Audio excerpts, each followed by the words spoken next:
Safa மருவா இந்த green light வர இடத்துல தான் ஆண்கள் ஓடணும்.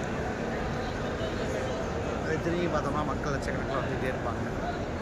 ஆயிரக்கணக்கில் இருக்கிறதே கொஞ்சம் சிரமமான இபாதத்துன்னு எடுத்துக்கிட்டோம்னா, சிரமம்னு சொல்ல முடியாது, கொஞ்சம் அதிகமாக மெனக்கிடக்கூடிய இபாதத்துன்னு எடுத்துக்கிட்டோம்னா இந்த சஃபா மருவா தான். தவாபுமே மெனக்கெடுதல் எடுக்க தான் செய்யணும், எல்லாமே மெனக்கெடுதல் தான் செய்யணும். இந்த பச்சை லைட் இருக்குது பாருங்கள், இந்த பச்சை லைட் இருக்கிற இடத்துல தான் நம்ம ஓடணும். ஆண்கள் பார்த்திங்கன்னா ஓடுவாங்க. இப்போ நான் வந்து சஃபா மருவாவில் சை முடிச்சதுனால நடந்து வந்துட்டுருக்கேன். நான் பொதுவாக வந்து ஆண்கள் வந்து இந்த இடத்துல தான் ஓடுவாங்க. அப்படியே பார்த்தா தெரியும், ஜம்ஜம் தண்ணி இருக்கும்.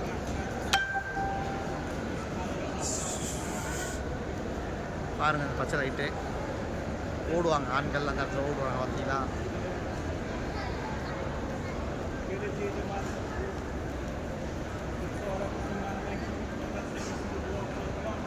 இப்போ நாங்கள் மருவாலேருந்து சஃபாவை நோக்கி ஓடிக்கிட்டு இருக்கோம்.